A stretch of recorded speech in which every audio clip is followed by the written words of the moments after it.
Salut tout le monde. Salut. J'espère que vous allez bien. On va pas perdre trop de temps parce que il y a la Ligue des Champions juste après et je vais regarder. Mais on va parler du combat de Morgan Charrière contre Paul Hughes qui aura lieu au Cage Warriors vendredi soir. Et après, si ça bug pas, on regardera le combat qui a eu lieu du coup samedi dernier, enfin dans la nuit de samedi à dimanche, à l'UFC 266 entre euh, Alexander Volkanovski et Brian Ortega parce que c'était un combat assez fou avec beaucoup de rebondissements. Et puis c'était un combat pour le titre. Euh, Donc ouais, ce vendredi soir, disponible sur Sisplay d'ailleurs, il y aura le Cage Warriors 127, si je dis pas de bêtises, Euh, avec le retour du public d'ailleurs. Et le main event de vendredi soir, ce sera donc Morgan Charrière, qui est un combattant français, un des plus connus. En tout cas, c'est un de ceux qui a le- la plus grosse communauté sur les réseaux sociaux, etc. Et au Cage Warriors, c'est une des plus grosses stars grâce à ça. D'ailleurs, je pense à ça parce que j'ai vu la notif tout à l'heure. Il est dans la vidéo, parce que là je crois que c'est en direct même, de Dariel Elwani pour son émission MMA Hour. Dariel Elwani qui est un des gros journalistes. Vous n'avez pas parlé de Messi? Non, pas aujourd'hui. Je pense qu'on va en parler avec Odé et Clément sûrement samedi soir, parce qu'on va faire un live samedi soir. Mais là, comme je suis tout seul, je parle du combat qu'il y aura ce week-end.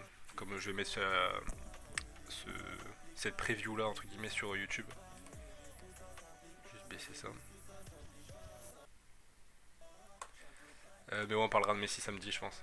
Parce qu'il y a des choses à dire.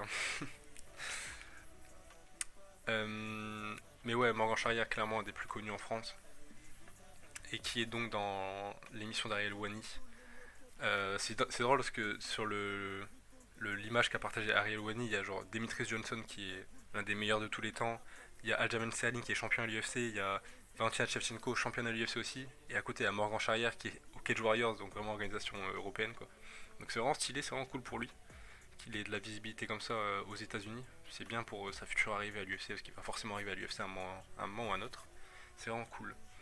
Donc ouais, ce sera un combat pour le titre intérimaire featherweight, c'est-à-dire moins de 66 kilos si je dis pas de bêtises. C'est un combat pour le titre intérimaire parce que Vucenic ne pouvait pas combattre. Donc forcément le gagnant de ce combat-là affrontera Vucenic pour unifier les deux ceintures.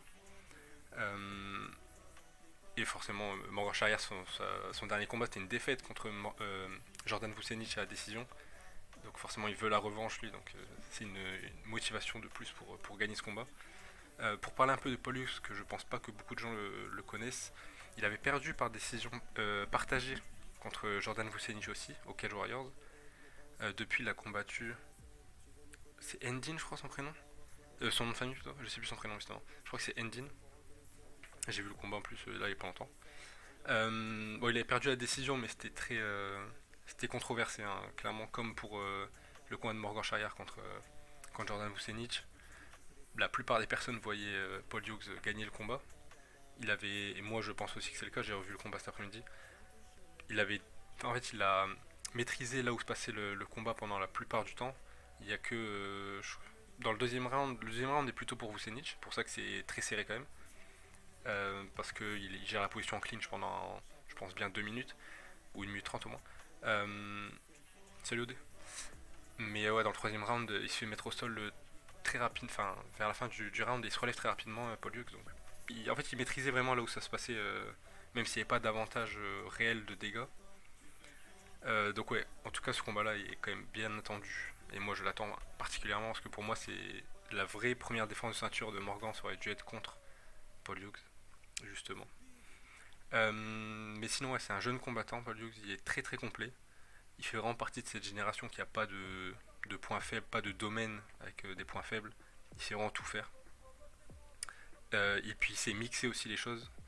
Il sait striker, puis mixer avec de la lutte, avec du clinch, avec des tentatives de soumission. Donc il est vraiment très complet. Il sait s'adapter aussi, il l'a montré contre Vucenic. Euh, et je pense que ouais, le fait qu'il puisse tout faire, c'est ça qui va rendre le combat très très intéressant. Parce que Morgan, c'est aussi le cas de plus en plus. Et d'ailleurs, c'est dans sa dernière vidéo, je pense, ou son avant-dernière vidéo, où il parle un peu de sa progression en lutte dans ses derniers entraînements. Et il dit que justement, techniquement, en lutte, là, il commence vraiment à prendre un gros level. On sait qu'il était au-dessus de la plupart des featherweight au Cage Warriors physiquement, que ce soit en striking, c'est-à-dire debout, ou en lutte au sol. Si en plus de ça, au sol, il a un avantage technique, ça peut vraiment être très fort. Euh, Sinon, Paul Hughes, pour parler un peu plus de lui, il a une très bonne. Un de ses points forts, c'est qu'il gère très bien l'espace, il sait se retrouver dans l'espace. Il sait toujours où est-ce qu'il est dans la cage, il sait bien se déplacer, il ne fait pas que aller dans une ligne droite, on va dire. Il sait aussi très bien cutter, ce que peu de personnes, peu de combattants en quel joueurs se font très bien. Salut. Donc ouais, je pense qu'il y a une vraie bataille dans ce domaine-là. Je pense que ça peut être un des domaines justement où ça va être très serré. C'est on va dire l'avantage de l'espace, l'avantage de la cage. Celui qui va réussir à mettre la pression aussi, parce que les deux aiment beaucoup avancer. Ils reculent très rarement. Donc ouais, je pense que ça va être un des domaines où ça peut être assez intéressant tactiquement et techniquement. Mais en tout cas, je pense que ça peut être un excellent combat avec beaucoup d'intensité. Malgré tout ça, même si je supporte Morgan, objectivement, je, je vois quand même l'emporter.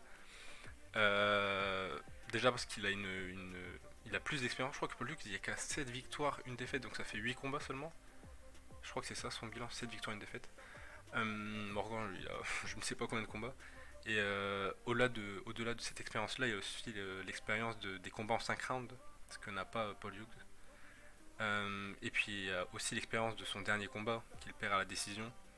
Et je pense qu'il a appris déjà de ses erreurs, même si pour moi Morgan avait gagné le combat. C'était très serré.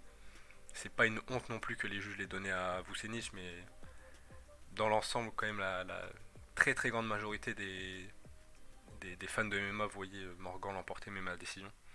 Mais je pense que du coup, il a appris de ça. Il a maintenant moins envie d'aller à la décision, ou en tout cas de laisser une possibilité au juge de donner la victoire à son adversaire, quoi. Et ensuite, ouais, c'est aussi lié au fait que ce soit en 5 rounds, mais le cardio de Morgan, je pense que ça va beaucoup jouer. Paul Hughes n'a pas de problème de cardio en général, surtout dans les troisième rounds où il arrive à toujours avoir une bonne intensité. Mais Morgan arrive tellement à augmenter son intensité au fur et à mesure et à garder une haute intensité pendant 5 rounds. Je pense que ça peut jouer, surtout que du coup Paul Hughes n'a jamais fait de 5 rounds. Et en plus, il y aura le retour des fans. Et avec la tension du premier combat pour le titre, etc., ça peut, souvent les combattants se fatiguent un peu plus vite. Donc ouais, le fait que ce soit en 5 rounds, je pense que ça peut vraiment jouer en faveur de Morgan. Euh, Pardon. Sinon, je pense que Paul Hughes aura quand même un avantage peut-être de vitesse, d'explosivité, enfin peut-être pas explosivité, mais ouais, de vitesse et sûrement un avantage un peu technique. Mais par contre, en termes de puissance, Morgan aura clairement un avantage. Et ça, s'il arrive à l'utiliser, notamment pour la lutte, ça va changer la donne, c'est une certitude pour ce combat-là comme pour les autres.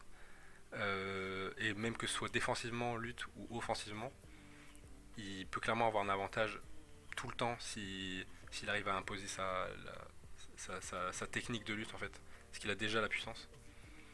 Comme j'en ai parlé tout à l'heure, il a dit dans sa dernière vidéo qu'il a vraiment progressé, enfin il sent qu'il a progressé en lutte et si c'est vraiment le cas et qu'il arrive à le mettre, le montrer dans la cage en combat contre Paul Hughes et contre d'autres combattants, ça peut vraiment être une arme redoutable.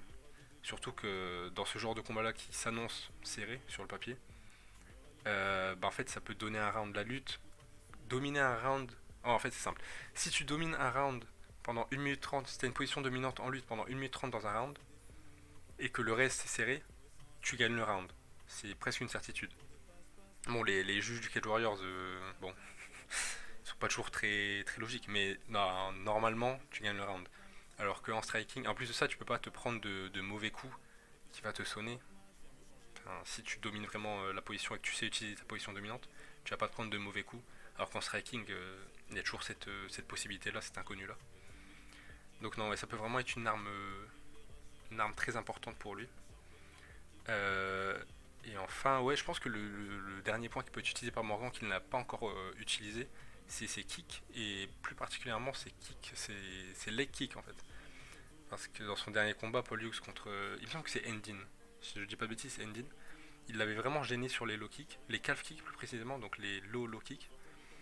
Et il n'avait pas vraiment fait d'ajustement. Il avait changé de stance, donc il passait de droitier à gaucher pendant quelques instants, mais c'était très court.